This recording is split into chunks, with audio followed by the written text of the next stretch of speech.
राज्य उत्पीड़क वर्ग के शोषण का अस्त्र का सीधा और सरल मतलब है सरकार, पुलिस और कानून की पूरी व्यवस्था असल में अमीर और ताकतवर लोगों का एक ऐसा हथियार है जिसका इस्तेमाल वे गरीब और कमजोर लोगों को दबाने व उनका फायदा उठाने के लिए करते हैं।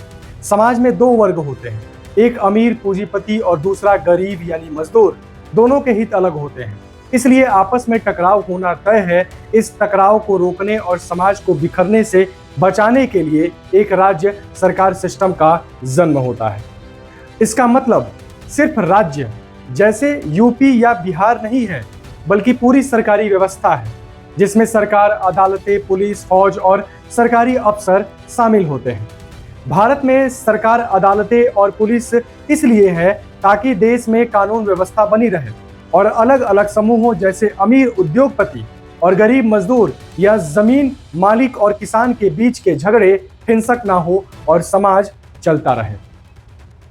समाज का वह अमीर या मालिक वर्ग जिसके पास सारी जमीन, फैक्ट्रियां, पैसा और संसाधन होते हैं। राज्य एक ऐसा औजार या हथियार जिससे मजदूरों और गरीबों से दिन रात काम कराया जाता है और उन्हें उनका पूरा हक नहीं मिलने दिया जाता है।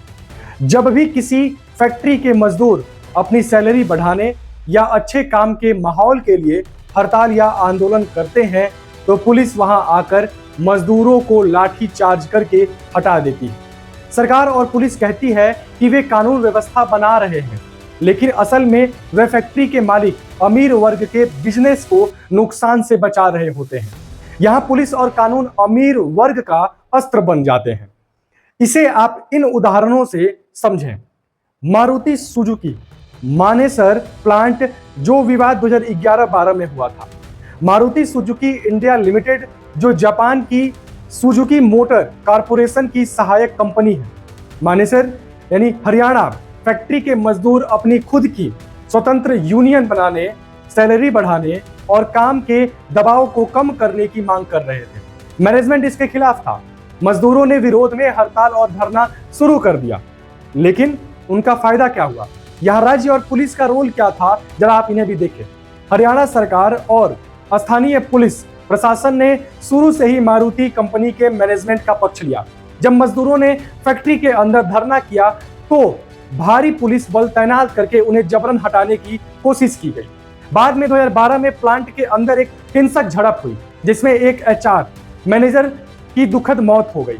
इसके बाद पुलिस ने व्यापक स्तर पर कार्रवाई करते हुए सैकड़ों मजदूरों को गिरफ्तार कर जेल में डाल दिया और मारुति मैनेजमेंट ने लगभग 500 अस्थायी और 1800 कॉन्ट्रैक्ट वाले मजदूरों को नौकरी से निकाल दिया। क्या मिला उन्हें? इस पूरे घटनाक्रम में राज्य का मुख्य ध्यान देश के सबसे बड़े ऑटोमोबाइल ब्रांड के उत्पादन को फिर से शुरू करवाने और कंपनी के नुकसान को रोकने पर था, ना कि मजदूरों की बुनियादी श्रम मांगों को सुलझाने पर था। विस्ट्रॉन आईफोन फैक्ट्री विवाद 2020 की थी। विस्ट्रॉन इन्फोकॉम जो एप्पल के लिए आईफोन बनाने वाली ताइवानी कंपनी है। यह घटना बेंगलुरु के कोलार, कर्नाटक के नरसापुरा प्लांट की है। वहां क्या विवाद था, जरा इसे भी सुने आप ध्यान से। लगभग 15,000 कर्मचारियों, जिनमें ज्यादातर कॉन्ट्रैक्ट वर्कर थे, इन सबको 3 से 4 महीनों से उनकी पूरी सैलरी नहीं दी गई थी और उनके जबरन एक्स्ट्रा शिफ्ट कराई जा रही थी। जब मैनेजमेंट ने उनकी बात नहीं सुनी तो वो कर्मचारियों का गुस्सा फूट पड़ा और उन्होंने दिसंबर 2020 में फैक्ट्री परिसर में तोड़फोड़ शुरू कर दी। यहां भी राज्य और पुलिस का क्या रोल था, जरा आप समझें। तोड़फोड़ के तुरंत बाद कर्नाटक सरकार के मंत्री और शीर्ष अधिकारी कंपनी के बचाव में आ गए। उन्होंने बयान दिया कि ऐसी घटनाओं से भारत की कारोबारी छवि खराब होती है। पुलिस ने तुरंत कार्रवाई की, फैक्ट्री के बाहर कड़ा पहरा लगा दिया और 150 से अधिक मजदूरों को लाठी चार्ज करके खदेड़ा व गिरफ्तार कर लिया। हालांकि बाद में एप्पल कंपनी की आंतरिक जांच में भी यह माना गया कि विस्ट्रॉन ने श्रम कानूनों का उल्लंघन किया था और मजदूरों की सैलरी रोकी थी, लेकिन राज्य की पुलिस और प्रशासन ने पहले कंपनी की संपत्ति और एप्पल के निवेश की सुरक्षा को प्राथमिकता दी, न कि उन हजारों मजदूरों को न्याय दिलाने को जिनकी महीनों की कमाई हड़प ली गई थी। हालिया उदाहरण नोएडा औद्योगिक क्षेत्र अप्रैल 2026 का। हाल ही में अप्रैल 2026 में उत्तर प्रदेश के नोएडा इंडस्ट्रियल एरिया में विभिन्न फैक्ट्रियों के मजदूरों ने न्यूनतम मजदूरी बढ़ाने और बेहतर कार्य परिस्थितियों को लेकर व्यापक विरोध प्रदर्शन किया था। वहां भी स्थिति को नियंत्रण में लेने के लिए दंगारोधी गियर में भारी पुलिस बल तैनात किया गया। निजी सुरक्षा गार्डों के साथ मिलकर पुलिस ने लाठियां और बेत चलाकर इकट्ठा हुए मजदूरों को खदेड़ दिया। इसके बाद जब भारी असंतोष बढ़ा तब जाकर सरकार ने पीछे हटते हुए न्यूनतम मजदूरी बढ़ाने का आधिकारिक आदेश जारी किया। यहां राज्य और पुलिस का क्या रोल था? थूथुकुड़ी स्टरलाइट तांबा प्लांट विवाद मई 2018 का यह सबसे गंभीर उदाहरण है इस वीडियो का। वेदांता समूह की सहायक कंपनी स्टरलाइट कॉपर, यह मामला तमिलनाडु के थूथुकुड़ी का है, जहां पे हमें देखने को मिलता है। जरा समझे वहां का विवाद क्या था। यह मजदूरों की सैलरी का नहीं बल्कि पर्यावरण और जनता के स्वास्थ्य का मामला था। स्टरलाइट प्लांट से निकलने वाले प्रदूषण और जहरीले कचरे के कारण स्थानीय लोग और वहां काम करने वाले मजदूर सालों से कैंसर व अन्य बीमारियों से जूझ रहे थे। जनता इस प्लांट को बंद करने के लिए 100 दिनों से शांतिपूर्ण आंदोलन कर रही थी। लेकिन यहां राज्य और पुलिस का क्या रोल था? 22 मई 2018 को आंदोलन के 100वें दिन जब हजारों निहत्थे लोग कलेक्ट्रेट की तरफ बढ़ रहे थे तो पुलिस ने बेहद सख्त रुख अपनाया। पुलिस ने प्रदर्शनकारियों पर सीधे स्नाइपर और SLR राइफलों से गोलियां चलाई, जिसमें 13 निर्दोष लोग मारे गए और 100 से अधिक घायल हुए। बाद में मद्रास हाई कोर्ट की जांच रिपोर्टों में भी यह बात सामने आई कि पुलिस ने वेदांता कंपनी स्टरलाइट के प्रभाव में आकर निहत्थे नागरिकों पर जानबूझकर बर्बर कार्रवाई की थी। राज्य की पूरी ताकत देश के एक बहुत बड़े उद्योगपति अनिल अग्रवाल की वेदांता के बिजनेस और निवेश को जनता के विरोध से बचाने के लिए एक हिंसक हथियार की तरह इस्तेमाल हुई। ये सारे उदाहरण भारत के अलग अलग राज्यों और अलग अलग समय के हैं। ये साबित करते हैं कि जब भी किसी बड़े पूंजीपति उद्योगपति या कंपनी का मुनाफा दांव पर होता है तो पूरी सरकारी मशीनरी पुलिस धारा 144 लाठीचार्ज गिरफ्तारी मालिक के पक्ष में खड़ी हो जाती है। जब किसी बड़ी कंपनी को अपनी फैक्ट्री या माइनिंग खनन के लिए आदिवासियों या किसानों की जमीन चाहिए होती है तो राज्य यानी सरकार कानून बनाकर या पुलिस के बल पर उनकी जमीनें ले लेती है। कानून का इस्तेमाल कॉरपोरेट घरानों के फायदे के लिए किया जाता है, जिससे गरीब और कमजोर हो जाता है। इसे आप इन उदाहरणों से समझें। जरा ध्यान देना मैं क्या कह रहा हूं, बहुत बारीक बात है। हसदेव अरण्य कोयला खदान छत्तीसगढ़, वर्तमान विवाद कंपनी और प्रोजेक्ट छत्तीसगढ़ के सरगुजा क्षेत्र में स्थित हसदेव अरण्य को मध्य भारत का फेफड़ा कहा जाता था, लंग्स ऑफ सेंट्रल इंडिया। यहाँ की खदानें राजस्थान सरकार RRUBUNL को आवंटित है, लेकिन इनका संचालन अडानी ग्रुप के पास है। जरा देखिए यहाँ राज्य और पुलिस का क्या रोल रहा। यहाँ के आदिवासी अपनी जमीन और लाखों पेड़ों को बचाने के लिए सालों से हसदेव अरण्य जंगल बचाओ आंदोलन चला रहे हैं। लेकिन हालिया वर्षों 2024 से 2026 तक में राज्य के वन विभाग और प्रशासन ने आदिवासियों की ग्राम सभा की अनिवार्य सहमति को दरकिनार कर दिया। कई बार शांतिपूर्ण प्रदर्शन कर रहे 100 से अधिक ग्रामीणों को पुलिस ने हिरासत में ले लिया। आंदोलनकारियों के टेंटों में तोड़फोड़ की गई और भारी पुलिस बल की मौजूदगी में कड़े पहरे के बीच लाखों पेड़ों की कटाई और जमीन पर कब्जा जारी रहा। पोस्को स्टील प्लांट उड़ीसा 2005 से 2015। दक्षिण कोरिया की बहुत बड़ी स्टील कंपनी पोस्को उड़ीसा के जगतसिंहपुर जिले में भारत का अब तक का सबसे बड़ा FDI विदेशी निवेश प्रोजेक्ट लगाने वाली थी। इसके लिए सरकार को उपजाऊ पान की खेती करने वाले किसानों की जमीन चाहिए थी। राज्य और पुलिस का क्या रोल था यहां समझिए आप। स्थानीय किसानों और ग्रामीणों ने अपनी जमीन देने से साफ साफ मना कर दिया और शांतिपूर्ण धरने पर बैठ गए। इसके जवाब में उड़ीसा सरकार और पुलिस ने पूरी इलाके की घेराबंदी कर दी। पुलिस ने प्रदर्शनकारियों पर हिंसक लाठीचार्ज किया, आंसू गैस के गोले दागे और रबड़ की गोलियां चलाई। यहां तक कि बच्चों और महिलाओं को भी नहीं बख्शा गया। पुलिस ने सैकड़ों ग्रामीणों पर सरकारी काम में बाधा डालने के झूठे केस दर्ज किए ताकि वे कोर्ट ना जा सके। सरकार ने जबरन किसानों के पान के खेतों को बुलडोजर से नष्ट कर दिया और जमीन पर कब्जा कर लिया। यही हाल है। नतीजा क्या हुआ? हालांकि जमीन छीन ली गई, लेकिन भारी स्थानीय विरोध और कानूनी पेचों के कारण आखिरकार 2017 में पोस्को कंपनी भारत से पीछे हट गई। पर तब तक किसानों की उपजाऊ आजीविका पूरी तरह नष्ट हो चुकी थी। देवचा पाचामी कोयला ब्लॉक पश्चिम बंगाल वर्तमान आंदोलन प्रोजेक्ट, ये एशिया का सबसे बड़ा और दुनिया का दूसरे सबसे बड़ा कोयला ब्लॉक है जिसे पश्चिम बंगाल सरकार खुद विकसित कर रही है। इसके कारण लगभग 20 गांव के 21,000 से अधिक आदिवासी परिवारों को विस्थापित होना पड़ रहा है। लेकिन यहां राज्य और पुलिस का क्या रोल था, जरा आप इसे भी समझें।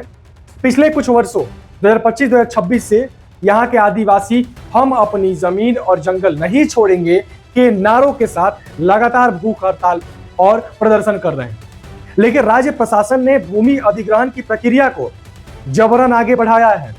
स्थानीय आदिवासियों ने आरोप लगाया है कि पुलिस उनके गांवों में घुसकर डरा रही है, और जब कोलकाता से एक स्वतंत्र जांच दल फैक्ट फाइंडिंग टीम आदिवासियों की स्थिति देखने पहुंचा तो पुलिस ने उन्हें घंटों तक गेस्ट हाउस में बैठा कर रखा। आदिवासियों के विरोध के बावजूद वहां भारी मशीनरी और पुलिस सुरक्षा के बीच काम शुरू कर दिया गया।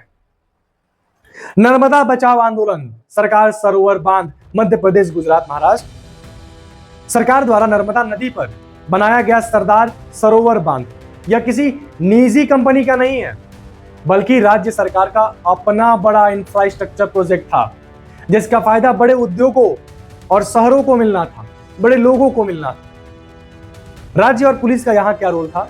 इस बांध के बनने से मध्य प्रदेश और महाराष्ट्र के करीब 250 से ज्यादा आदिवासी गांव डूब क्षेत्र में आ गए थे। मेधा पाटेकर के नेतृत्व में आदिवासियों ने दशकों तक शांतिपूर्ण जल सत्याग्रह, पानी में खड़े रहकर विरोध किया। लेकिन राज्य ने ब्रिटिश काल के पुराने भूमि अधिग्रहण कानून 1894 का इस्तेमाल करके आदिवासियों की पुश्तैनी जमीनें कानूनी रूप से जब्त कर ली। जब आदिवासियों ने डूबने वाले घरों को छोड़ने से मना किया तो भी पुलिस ने उन्हें घसीट कर हटाया, गिरफ्तार किया और बिना सही पुनर्वास के बांध के गेट बंद कर दिए गए, जिससे हजारों आदिवासियों के घर और खेत पानी में डूब गए। न्याय अदालत क्या करती है इस व्यवस्था में? न्यायपालिका क्या करती है? ये पूरी तरह से राज्य का ही एक मुख्य हिस्सा है, लेकिन क्या हमारे लिए फायदेमंद है? अदालतें के बारे में सोचिए। अदालतें सबके लिए खुली हैं, लेकिन एक गरीब मजदूर सालों तक कोर्ट का खर्च और बड़े वकीलों की फीस नहीं दे सकता, वहीं एक अमीर आदमी देश के सबसे महंगे वकील खड़े करके कानून के लूपहोल्स, कमियों का फायदा उठा लेता है। यह न्याय व्यवस्था भी अमीर के हाथ का एक खिलौना या अस्त्र जैसी दिखती है। इसे आप इन एग्जाम्पल से समझें। महंगे वकीलों की फौज और सरकारी वकील के बीच तुलना करते हैं, या फिर दूसरे वकीलों के बीच तुलना करते हैं। बड़े लोग, उद्योगपति, अमीर और गरीब के बीच तुलना करते हैं। भारत के जो सबसे नामचीन और बड़े वकील हैं, सीनियर एडवोकेट्स हैं, उनका एक दिन या एक सुनवाई की फीस 5 लाख से 25 लाख तक होती है। देश के बड़े कारपोरेट घराने या अमीर लोग ऐसे 5-6 वकीलों की पूरी फौज कोर्ट में खड़ी कर देती है। ये वकील कानून की बारीकियों और कमियों को ढूंढकर अपने मुवक्किल को तुरंत राहत या जमानत दिला देते हैं। लेकिन एक गरीब के साथ क्या होता है? एक आम मजदूर या गरीब नागरिक इन वकीलों की फीस के बारे में सोच भी नहीं सकता। उन्हें सरकार की तरफ से मुफ्त कानूनी सहायता के तहत सरकारी वकील मिलता है, नहीं मिलता, केवल नाम का है। इन वकीलों के पास न तो पर्याप्त संसाधन होते हैं और ना ही वे इतने बड़े वकीलों के तर्कों का सामना कर पाते हैं। तो क्या गरीबों को न्याय मिला? इसमें भी अमीर का फायदा और गरीब का नुकसान ही होता है। तारीख पर तारीख और समय का खेल होता है। अमीर की रणनीति क्या होती है? अमीर लोग और बड़ी कंपनियां कोर्ट की प्रक्रियाओं का इस्तेमाल करके केस को सालों लटकाने की ताकत रखती है। वे एक कोर्ट से दूसरे कोर्ट, निचली अदालत से हाई कोर्ट, फिर सुप्रीम कोर्ट में अपील दायर करते रहते हैं। गरीब की लाचारी क्या होती है? एक गरीब मजदूर के लिए हर तारीख पर कोर्ट जाना, अपनी दिहाड़ी, रोज की मजदूरी छोड़ना और वकील के क्लर्क को पैसे देना मुमकिन नहीं होता है। उदाहरण के लिए, यदि किसी कंपनी ने मजदूर को नौकरी से निकाल दिया और मजदूर ने श्रम न्यायालय लेबर कोर्ट में केस किया, तो कंपनी उस केस को 10 साल तक खींच सकती है। अंत में मजदूर थक हार कर भूखा मरने की स्थिति में आकर कंपनी के सामने घुटने टेक देता है और बहुत कम पैसों में समझौता कर लेता है। यहां समय को हथियार बनाकर गरीब को हरा दिया गया। हिट एंड रन मामलों में न्याय की गति क्या है? वास्तविक उदाहरण देखिए। भारत में अमीर और रसूखदार लोगों द्वारा सड़कों पर, फुटपाथ पर सो रहे गरीबों या मजदूरों पर गाड़ियां चढ़ा देने के कई कुख्यात मामले, जैसे मुंबई और दिल्ली के चर्चित हिट एंड रन केस रहे हैं।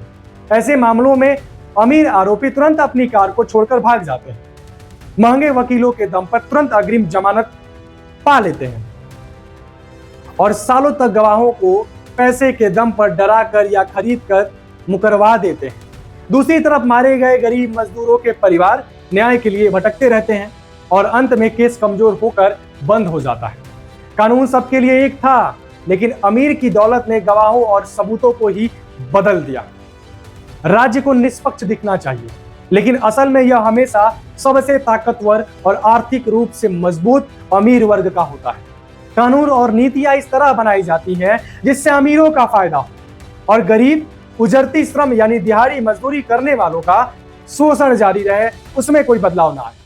जब बड़े बड़े उद्योगपति जैसे अंबानी या अडानी बैंक का कर्ज नहीं चुका पाते, तो कभी कभी उन्हें बड़ी राहत मिल जाती है या कर्ज माफ हो जाता है। कभी कभी क्या अक्सर होता है। वहीं दूसरी ओर अगर एक गरीब भारतीय किसान छोटा सा लोन भी ना चुका पाए, तो बैंक उसके घर या जमीन की कुर्की करने पहुंच जाता है। कानून सबके लिए बराबर दिखता है, लेकिन उसका फायदा अमीर वर्ग को बहुत ज्यादा मिलता है, गरीबों को कुछ नहीं मिलता। जो सरकारी अफसर या पुलिस कर्मचारी पहले समाज की सेवा के लिए बनाए गए थे, वे कानून और विशेष अधिकारों का कवच पहनकर खुद को आम जनता से ऊपर और श्रेष्ठ समझने लगते हैं। भारत में वीआईपी कल्चर चल रहा है। वीआईपी कल्चर, इसका सबसे बड़ा उदाहरण है एक आईएएस ऑफिसर, नेता या पुलिस के बड़े अधिकारी के सामने आम भारतीय नागरिक हमेशा सहमा हुआ रहता है। जनता के टैक्स के पैसे से चलने वाली सरकारी गाड़ियां और सुरक्षा कर्मी आम लोगों को ही डराने या दूर हटाने के काम आते हैं। अफसर जनता के सेवक होने के बजाय उनके मालिक की तरह बर्ताव करते हैं। कभी कभी ऐसा समय आता है जब अमीर और गरीब दोनों वर्गों की ताकत बराबर हो जाती है। ऐसे में राज्य या सरकार दोनों के बीच एक बिचौलिया बनने का नाटक करती है और खुद को पूरी तरह स्वतंत्र दिखाती है, जैसे इतिहास में नेपोलियन या बिस्मार्क के समय में हुआ था। ध्यान देना उसके इतिहास के बारे में। भारत में जब चुनाव आते हैं तो ये सरकारें लोग लुभावन योजनाएं जैसे मुफ्त राशन, किसानों को सम्मान निधि या मुफ्त बिजली शुरू करती है। सियासत के सपोले ये ऐसा इसलिए किया जाता है ताकि गरीब मजदूर और किसान वर्ग बगावत ना करे और अमीरों का बिजनेस भी किसी हड़ताल या आंदोलन के शांति से चलता रहे। सरकार दोनों पक्षों को संतुलित रखने का काम करती है। एक तथाकथित जनवादी जनतंत्र, जिसे आपकी भाषा में डेमोक्रेटिक रिपब्लिक लोकतंत्र कहा जाता है, इसमें अमीर वर्ग, बड़े उद्योगपति सीधे सामने आकर शासन नहीं करता, बल्कि पर्दे के पीछे रहकर बहुत चालाकी से पूरी सरकार को नियंत्रित करता है। क्या आप नहीं जानते इसके बारे में? अमीर वर्ग अपनी सत्ता चलाने के लिए सरकारी अफसरों और कर्मचारियों को सीधे या परोक्ष रूप से रिश्वत, मुंह भराई देता रहता है ताकि सरकारी नीतियां हमेशा उसके फायदे के लिए काम करें। क्या ये बात आपको नहीं पता? भारत में बड़े बड़े घोटालों का इतिहास इसका गवाह है। जब कोई बड़ी कारपोरेट कंपनी किसी सरकारी नीति का फायदा उठाना चाहती है, तो वो बड़े नौकरशाहों, आईएएस, आईपीएस अफसरों या नेताओं को रिश्वत, महंगे तोहफे या उनके बच्चों को विदेशों में नौकरियां, सुविधाएं देती हैं। इसके बदले में ये अफसर फाइलों को इस तरह घुमाते हैं कि पूरा फायदा उस अमीर उद्योगपति को ही मिले।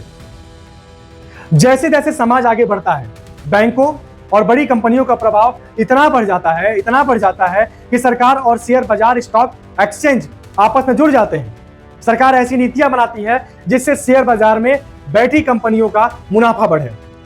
जब भी भारत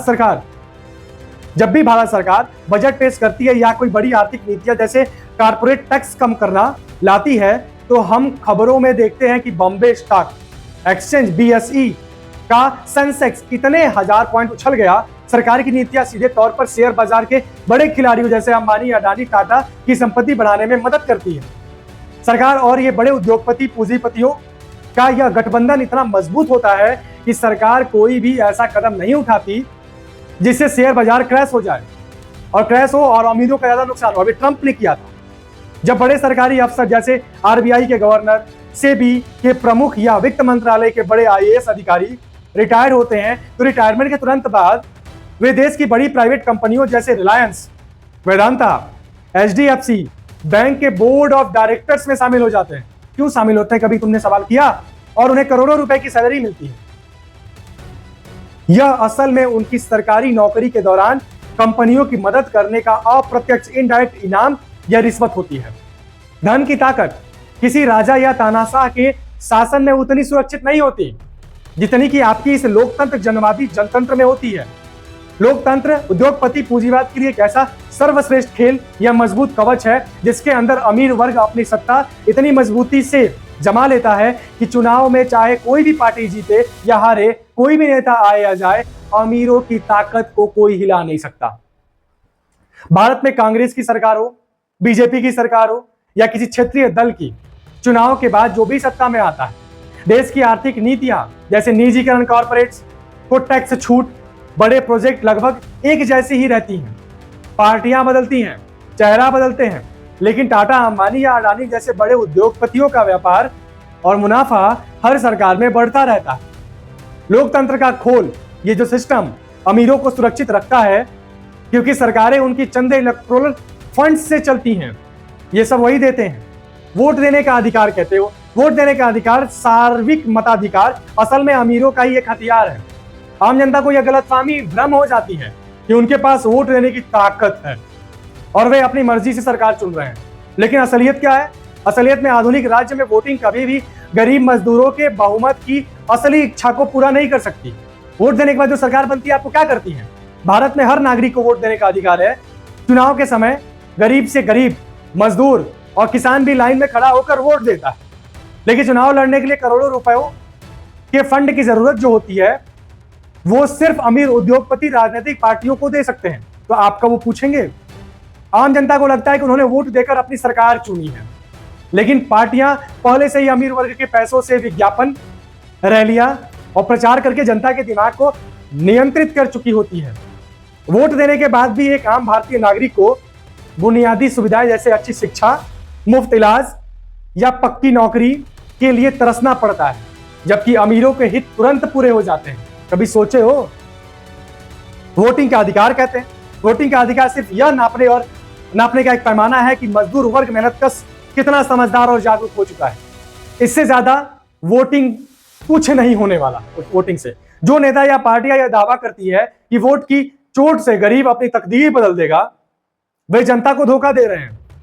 चुनाव के समय नेता आकर बड़े बड़े वादे करते हैं कि गरीबी हटाएंगे या रोजगार देंगे। गरीब जनता उन्हें वोट देती भी है, लेकिन सरकार बनने के बाद वही नेता मजदूरों के अधिकारों को कम करने वाले कानून जैसे श्रम संहिताओं में बदलाव पास कर देता है।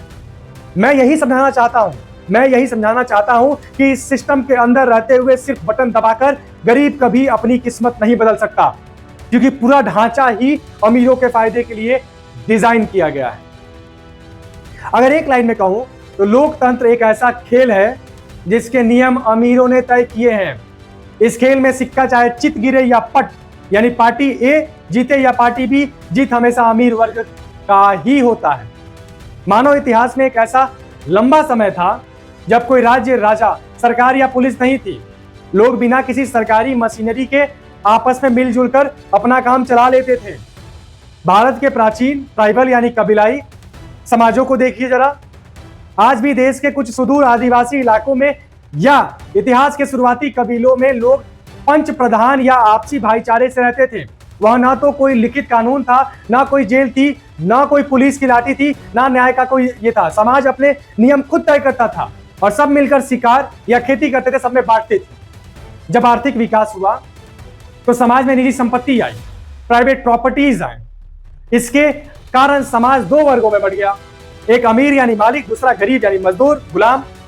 जब यह वर्ग विभाजन, दिस क्लास डिवीजन हुआ, तो अमीरों को अपनी संपत्ति बचाने और गरीबों को दबाकर रखने के लिए राज्य और पुलिस की जरूरत पड़ी, यानी राज्य समाज की मजबूरी बन गया।